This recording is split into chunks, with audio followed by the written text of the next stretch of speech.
welcome back to the deep dive.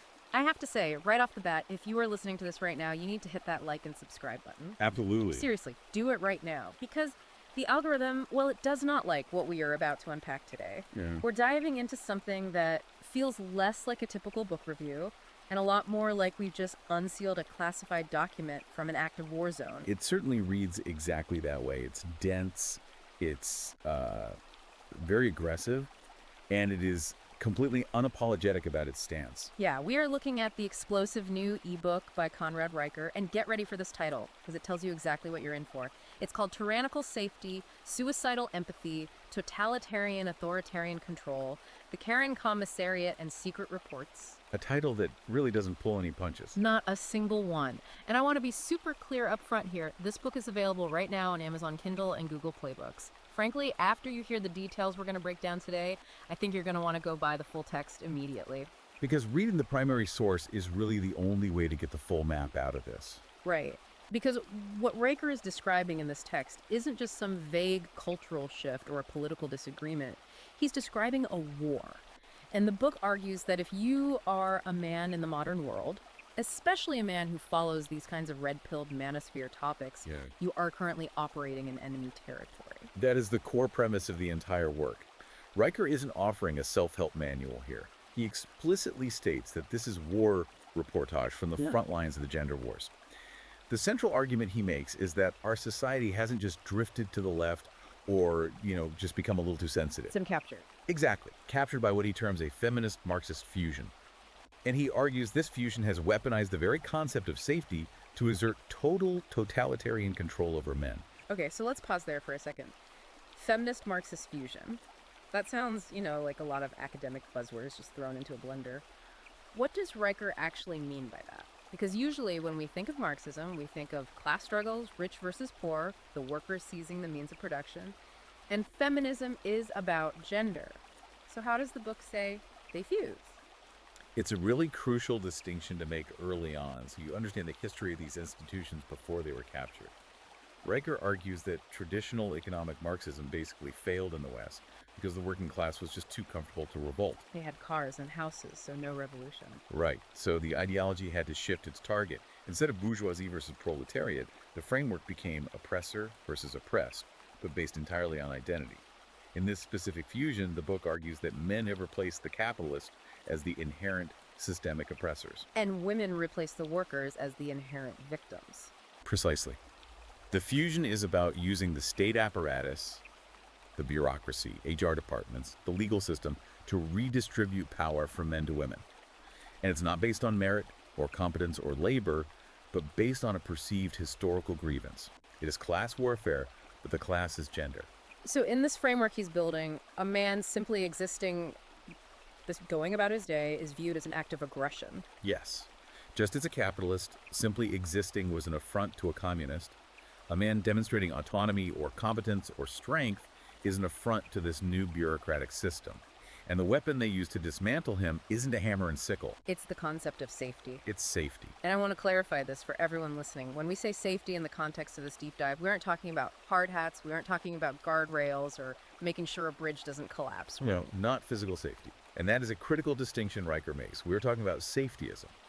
He defines this as a totalitarian ideology that prioritizes emotional safety above all objective reality. Emotional safety. Right. It's a system where subjective feelings, and he argues specifically female feelings, are allowed to override legal rights, due process, and basic logic. He calls this the glass cellar, doesn't he? And the gynocracy. Yes.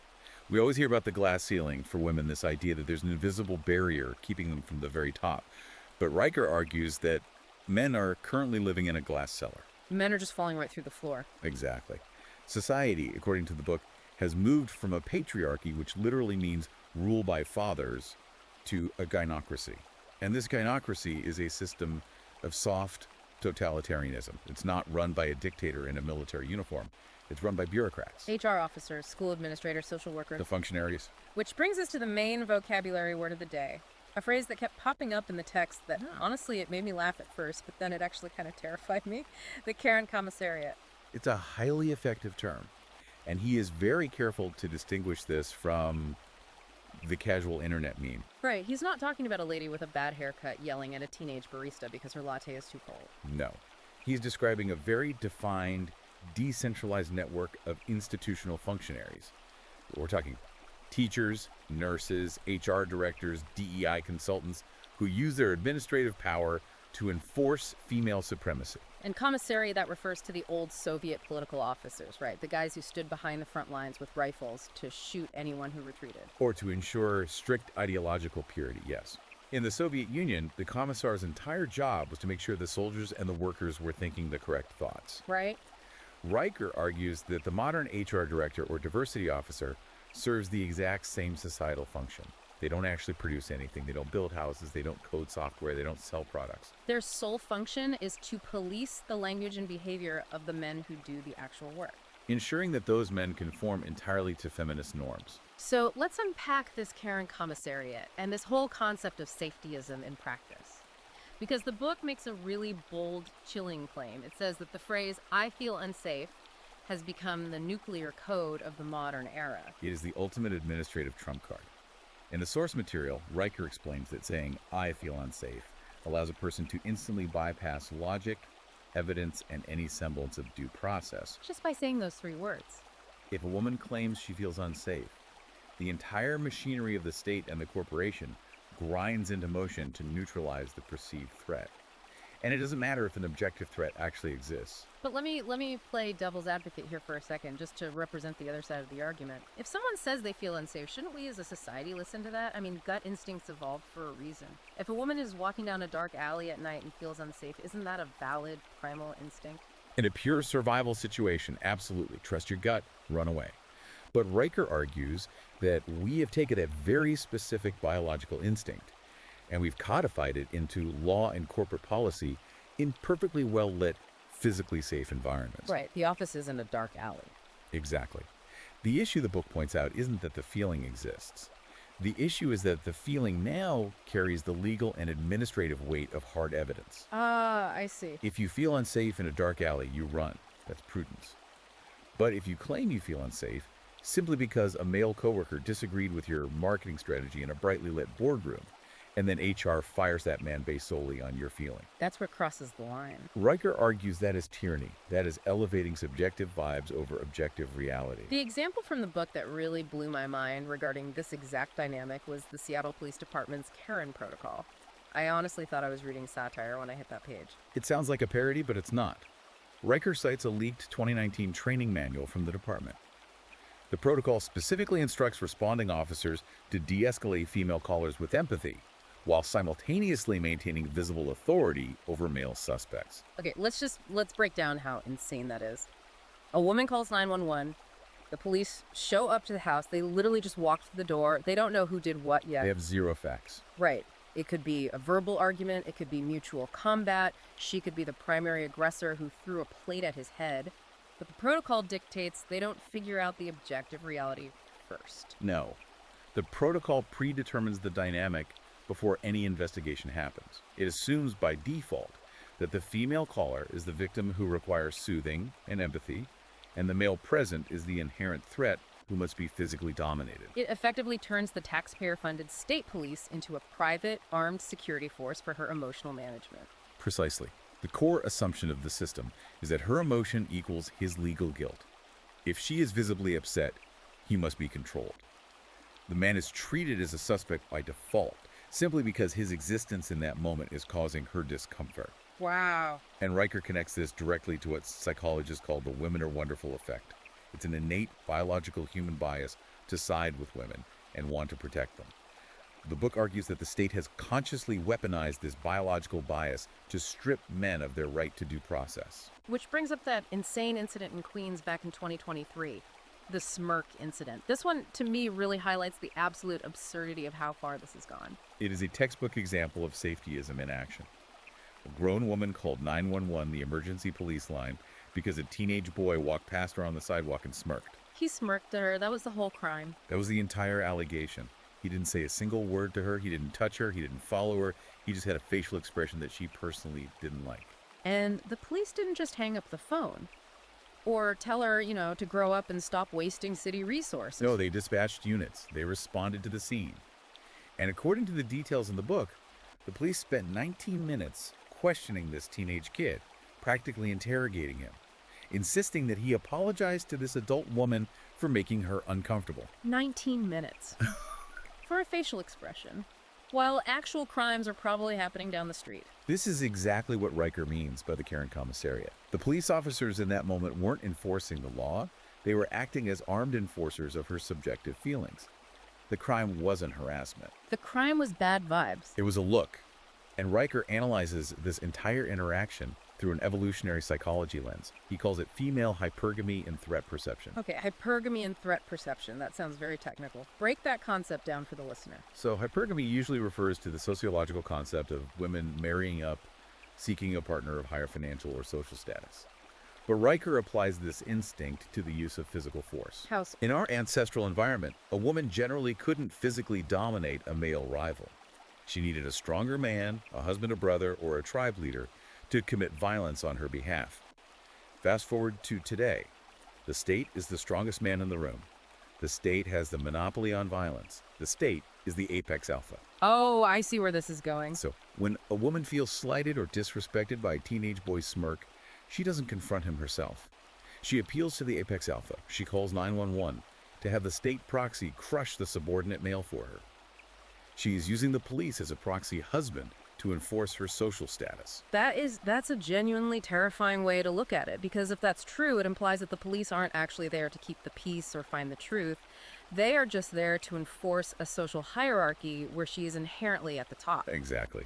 It criminalizes male existence. Right. If your resting face looks mean or arrogant or insufficiently deferential, you're suddenly subject to state intervention. And it's not just about looks or expressions, it's an attack on male competence. Riker brings up the lawnmower incident in Colorado. A guy was fined $500 for mowing his own lawn at 8 a.m. on a Sunday. Now, 8 a.m. on a Sunday is early, sure, but the book points out it was not legally a noise violation in that municipality. So what on earth was the fine actually for? The fine was issued by the HOA because 3 different female neighbors complained that the mere act of him mowing his lawn caused them severe stress. Stress from a lawnmower. Riker argues that this wasn't really about the decibel level of the noise, it was about the symbolism of the act. Think about what a man mowing his lawn represents on a primal level. He is standing on his own property. He is operating heavy machinery. He is taking natural chaos, the overgrown grass, and he is imposing order on it through his own physical labor and competence. Right. He is completely autonomous. He isn't asking anyone for help.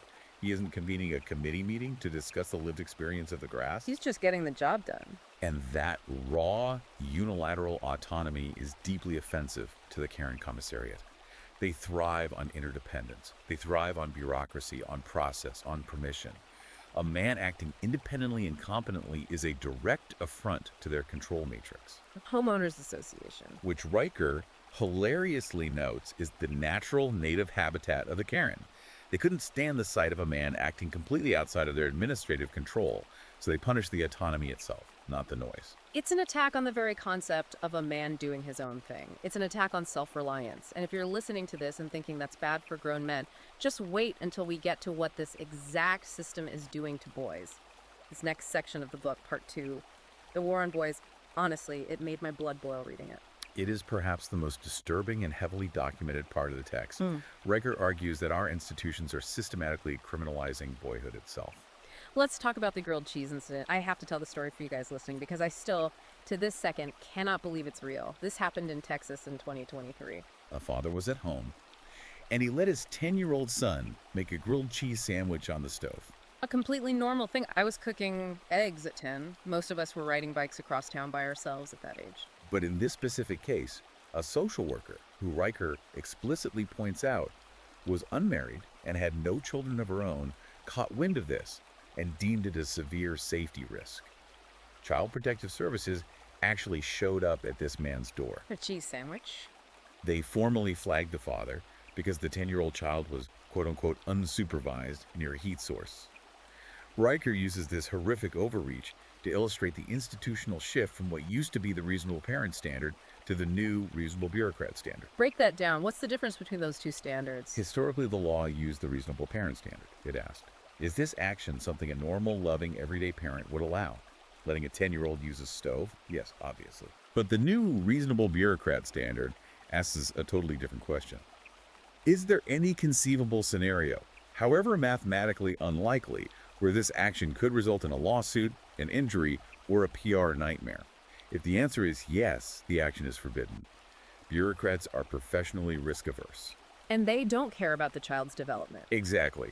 And Riker notes that the people making these life-destroying calls are increasingly from that childless, divorced demographic.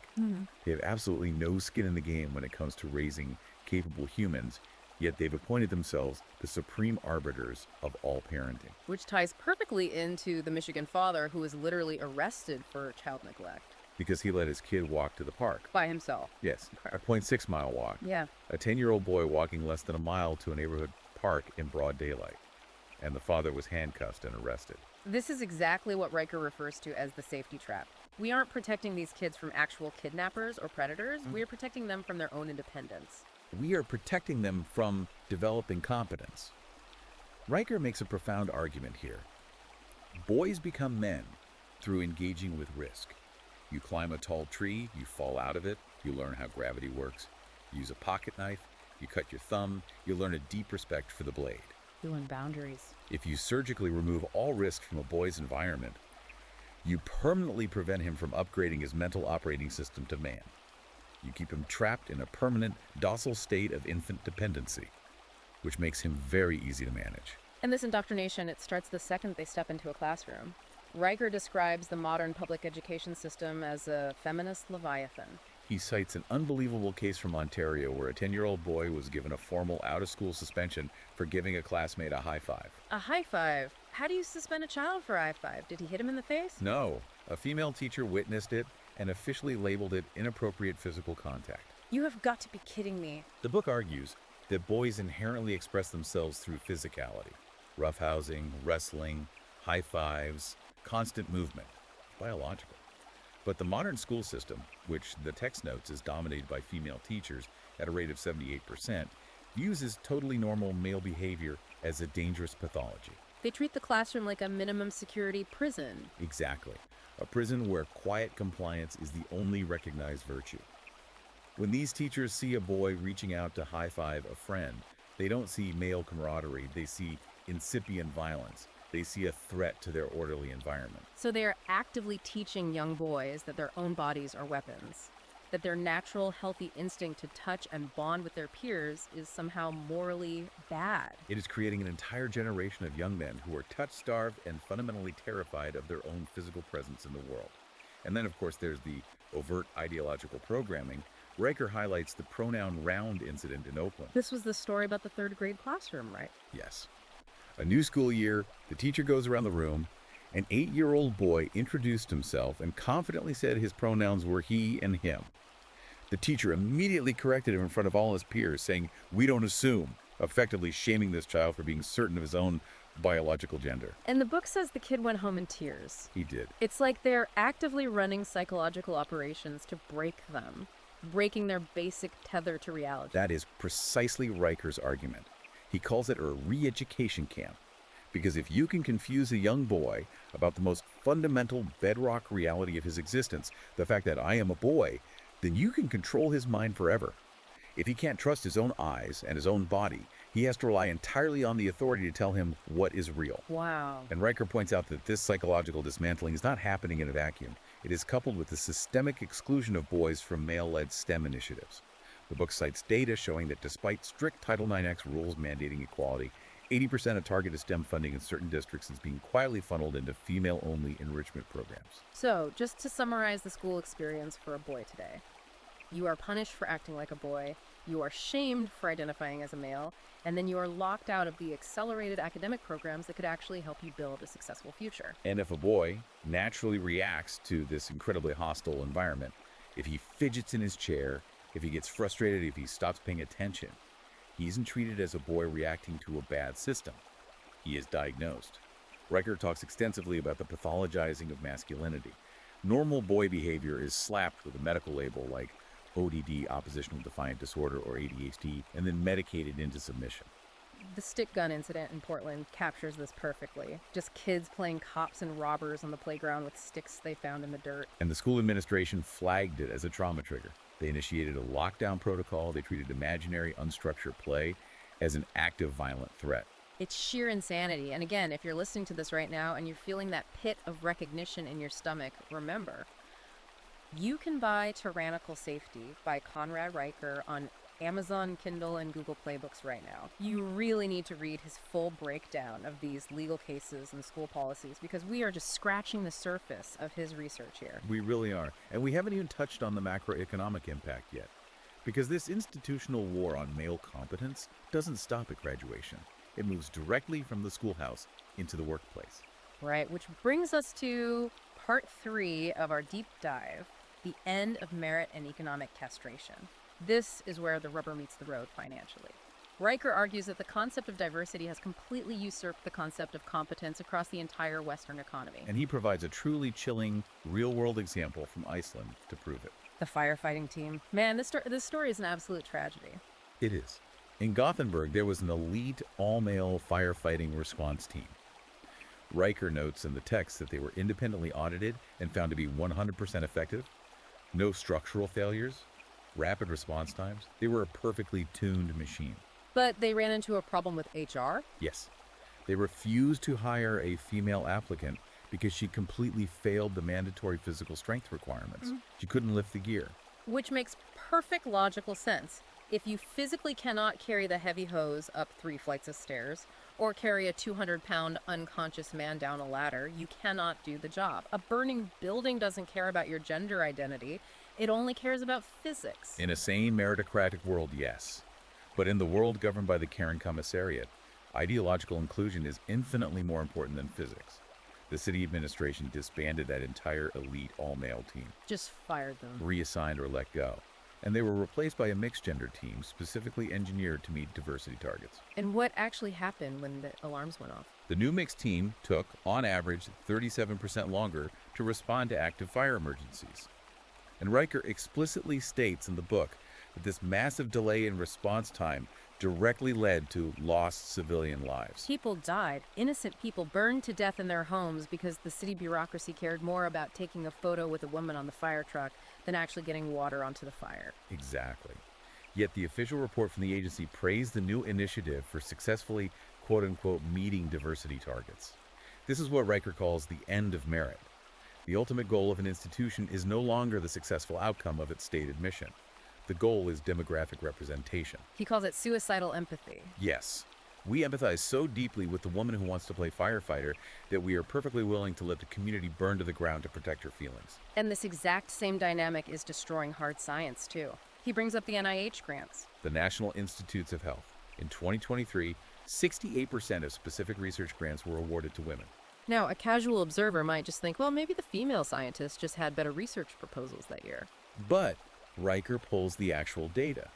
The data shows that men submitted 79% of the total applications. And crucially, the male applicants had significantly higher blind peer review scores on the actual hard science of their proposals. So the men objectively had the better science, as judged by blind peers, but the grant money was still overwhelmingly handed to the women. Correct. It was an administrative redistribution of resources based on gender, ignoring the merit of the proposals. That's just institutional theft. That's theft of opportunity. But worse, it's theft of human progress. If you are actively suppressing the best medical or scientific ideas simply because they originated from men, you are intentionally stalling human civilization. And it leads directly to what the book labels the corporate trap. Look at the Salesforce corporate example. Riker details in this chapter. A male project manager delivered a massive software rollout on time and significantly under budget. By every traditional metric of business, it was a massive success. But he got punished. He was formally demoted. Why? He saved the company money. Because a female subordinate filed an HR complaint claiming his quote-unquote assertive communication style made her feel stressed during the project sprint. There is that magic word again, stressed. Riker argues that the very definition of leadership has been rewritten to penalize men. Command presence, which has historically been absolutely necessary, To navigate a crisis or drive a high-stakes project across the finish line is now officially coded as toxic. So what are you supposed to do? You are supposed to utilize collaborative facilitation. So you can't be a boss anymore. You can't give an order. You have to be a what? A glorified camp counselor. Essentially, yes. The source material argues that this linguistic shift is a deliberate, calculated strategy to purge highly competent men from corporate hierarchies. If you are effective and driven, you are labeled intimidating. If you are direct and clear, you are labeled abusive. The system actively filters out high testosterone, high competence men and fills the executive ranks with compliant, agreeable managers who prioritize feelings over profit and won't ever rock the ideological boat. Which forces men into what he calls the double bind. And I think every single guy listening to this deep dive right now has felt this trap closing on them at some point. The misandrous double bind. It is incredibly insidious. Modern society constantly screams at men to be more vulnerable, to open up, to share their feelings, to stop being so stubbornly stoic. Tear down the walls, they say. It's a trap. It's a complete trap. Riker points to extensive data from the Harvard Business Review showing that when men actually do show vulnerability or admit weakness in a professional setting, they are subsequently rated 43% less competent by their peers and managers. So if you remain stoic and keep your head down, you are written up for toxic masculinity. But if you actually do what they ask and show vulnerability, you are viewed as pathetic and incompetent. Exactly. You literally cannot win. And you noted it perfectly. It's a catch-22. It's a psychological mechanism designed to keep men constantly off balance and anxious. If you lead decisively, you're dangerous. If you step back and follow, you're weak. It forces men into a state of permanent paralysis. And if you think the corporate workplace is heavily rigged against you, wait until you hear about the legal system. Part 4 of the book deals with what he calls the family court plantation.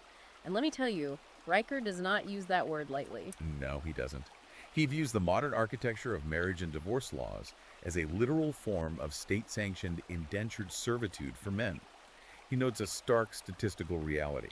Men pay roughly 80% of the net income taxes in this country, yet they possess zero collective political power as a voting bloc to protect their own interests. They just fund the machine that crushes them. He describes the Karen state using those exact male tax dollars to fund the state-sponsored alienation of fathers from their own children through family court judgments. He spends a lot of time talking about the Duluth model. Now, I've heard this term thrown around in manosphere circles before, but I didn't realize how legally pervasive it actually was until I read this. It is the foundational framework used in almost all domestic violence intervention programs and police trainings across the United States. Riker claims it is built on a radical feminist theory that fundamentally assumes male guilt by default. Really? By default? Yes. The Duluth model views domestic violence not as a complex interpersonal conflict or psychological issue between two specific people, but as a systematic patriarchal attempt by men as a class to control women as a class. Okay, so practically speaking, if police arrive at a house for a domestic dispute, this model actively instructs them to look at the man as the inherent villain before they even ask a question? Yes, and it gets worse. Even if the woman is actively hitting him, even if he has scratch marks on his face, the model often categorizes her violence as acceptable violent resistance to his invisible patriarchal power. That's insane. It creates a permanent legal lens where the man is always, by definition, the perpetrator, and the woman is always, by definition, the victim. Completely, regardless of who is actually bleeding on the living room floor. So you are guilty simply because you possess a Y chromosome? In practical legal application, yes. And this ties directly into the weaponization of mandatory reporting laws. Riker views these laws as the primary civilian surveillance engine of the Karen Commissariat. Because teachers, doctors, therapists, coaches, they're all legally mandated to report any suspicion of abuse, right? That's the key word, suspicion. Not proof, not evidence, mere suspicion. And the statistics Riker pulls are horrifying. He cites data showing that in certain California counties, the rate of entirely false or unsubstantiated reports exceeds 40%. 40% false. That is a staggering, catastrophic failure rate for any system, let alone one that tears families apart. Almost half of all reports are baseless. And here's the absolute kicker that Riker highlights. There is zero legal penalty for the false accuser. A teacher or a bitter ex can completely destroy a man's reputation, have armed agents take his children away in the middle of the night, ruin his career, drain his bank account in legal fees, and if a judge finally rules that it was all a fabricated lie, Nothing happens to her. oops, just a mistake. Zero consequences for the false reporter. The story of the Wisconsin father really drove this home for me. The push-up dad. This is a classic, tragic example of this cultural conflict playing out. A father instructed his son to do 10 push-ups as a minor discipline for talking back disrespectfully. 10 push-ups. That is literally nothing. That's a warm-up in gym class. Frankly, it's good for the kid's health. To you and me, and to most of human history, it is standard, healthy discipline. But to the childless, divorced female teacher who overheard the boy complaining about it the next day, to her, it was severe emotional abuse. Unbelievable. She immediately reported him to CPS. Riker argues she was simply projecting her own ideological discomfort with traditional masculinity onto this father's totally normal parenting style. And the state, with its unlimited resources, backed her up. They opened a formal investigation, they interrogated his kids, they intruded into his private home, all because a functionary felt that push-ups were, quote-unquote, too harsh. And it's getting broader, isn't it? Because of the safety trap we talked about earlier, the very legal definition of abuse is being stretched to include something called coercive control. Coercive control is the terrifying new frontier of family law. Riker explains that in several jurisdictions, abuse has been redefined to include non-physical things, like rolling your eyes during an argument, disagreeing on parenting styles, or managing the family finances in a way she doesn't personally agree with. Wait. So if you sit down and argue with your wife about the monthly budget, saying we need to spend less, you can be classified as a criminal abuser. If she claims to a judge that she felt unsafe or financially controlled by your argument, potentially, yes. Riker points out that this effectively criminalizes normal disagreement in a relationship. It hands the woman a nuclear button she can press at any given moment to instantly eject the man from his own home and seize his assets. Man, it's just overwhelming to listen to. It feels like the walls are rapidly closing in on every single side for guys. The schools hate you. The corporate workplace wants to demote you. Your home life is a minefield. The legal system assumes you're guilty. It is a bleak picture. And this is exactly why you need to go buy it and read the actual book. Riker doesn't just leave us rotting in the pit. Part 5 of the book is about the cure.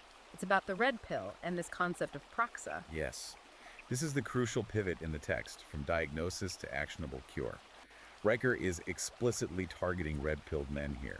He says that waking up to this reality swallowing the red pill is only the very first step. Right, knowing is only half the battle. You have to deeply internalize that the system isn't broken. It is working exactly as designed to crush you. Therefore, you cannot fix it by voting harder in the next election or complaining louder in the YouTube comments. So what is praxa then? Honestly, it sounds like a weapon from a sci-fi movie. It's derived from the Greek word for action or practice. Riker says that complaining online is worse than useless. It's a release valve that stops you from acting. Praxa is about real-world, physical training and uncompromising self-protection. It is about building an impenetrable fortress around yourself and your mind. He talks extensively about the silence protocol. This totally fascinated me. He claims there are 12,000 men actively doing this right now. It is a strict daily regimen spreading through these underground networks. A 5 a.m. wake-up every single day. Immediate cold exposure, ice baths or freezing showers, hard physical labor or lifting.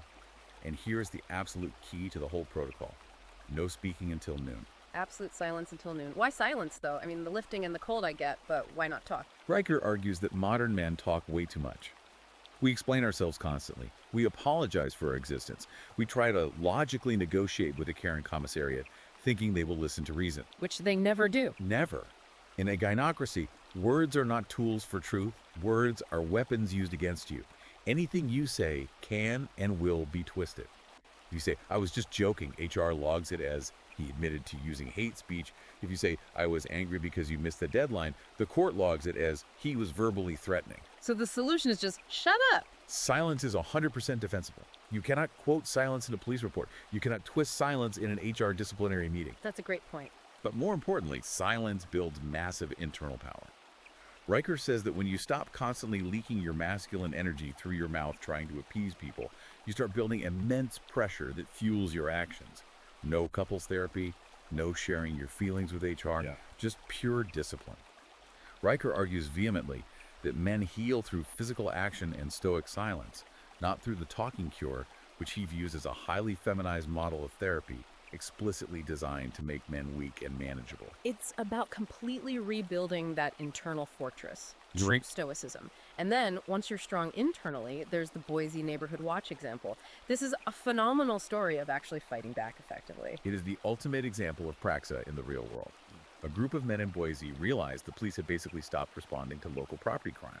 So they organized. They raised $187,000 entirely from local blue-collar workers. Just regular guys. Regular guys. They took that money and bought high-end body cams, encrypted radios and vehicles, and they just started legally patrolling their own neighborhood to deter theft. And of course, predictably, a Karen called the cops on them. Naturally. She called 911, claiming she felt terrified and unsafe because groups of men were patrolling the streets. She fully attempted to deploy the Karen protocol to get the state to crush them. But it didn't work this time. No, because this time, the men had body cams rolling 24/7. They had multiple angles of footage. They had strict operational organization. They didn't argue with her. They didn't yell. They had the receipts. They had undeniable high-definition receipts. And because they were organized and had documented every single second of their patrol, she was the one who ended up looking foolish to the responding officers. The men successfully protected themselves against the false report. They inverted the power dynamic through technology and discipline. And that is the #1 strategy Riker pushes for all men reading the book. Document everything. He advises men to treat their home life and their corporate life like a hostile business under a tax audit. Run dash cams in your car. Wear body cams if you are in a contentious situation. Keep digital, backed up receipts of every text and email. I know some guys will hear that and think, man, that sounds paranoid. It does sound paranoid. But given the 40% false report statistics we just discussed, Riker argues it isn't paranoia, it is baseline prudence. The camera lens is the only truly impartial witness left in America. If you are ever alone in a room with a woman in a corporate setting, or you are navigating a contentious divorce, you are at extreme risk. Documenting reality is your only shield against subjective feelings. He also outlines the gray rock method and this concept of stealth fatherhood. Yes, avoid public playgrounds where these busybodies act as unofficial neighborhood police. Parent your kids in private on private land whenever possible. And if you are forced to interact with the commissariat, be a gray rock. Just totally boring. Boring, uninteresting, completely unreactive. Do not give them any emotional fuel to latch onto. If a woke teacher tries to bait you at a parent-teacher conference, give them absolutely nothing. No anger, no debate. Just dead silence and relentless documentation. And finally, the long-term goal. Building parallel systems. Stop begging these captured institutions for inclusion. Precisely. If the public school suspends your son for a high five, don't waste your breath begging the school board to change their policies. They won't change. Riker is blunt. They hate you. So walk away. Walk away and build a male-led network. Build underground male-led homeschooling co-ops, independent care networks, parallel businesses.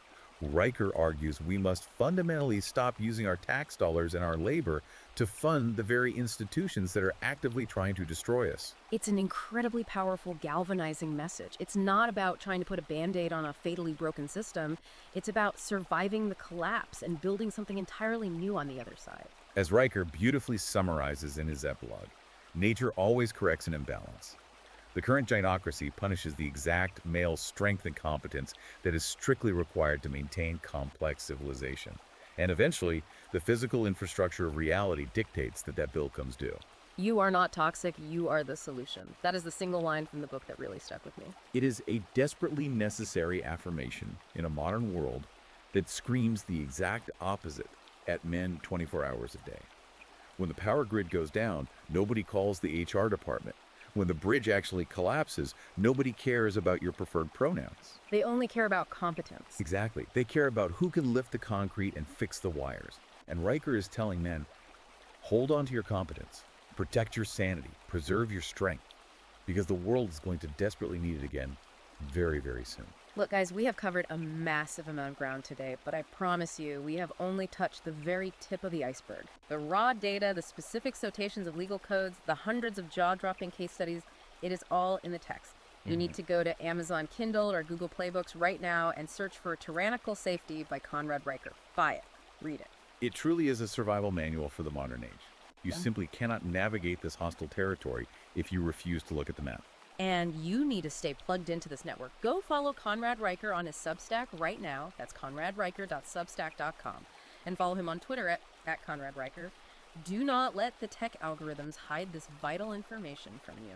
Riker ends the book with this: silence is how the system wins, Noise, truth, logic, defiance. That's how we break the chokehold. And that is the thought we're leaving you with today, but I want you to mull on this too.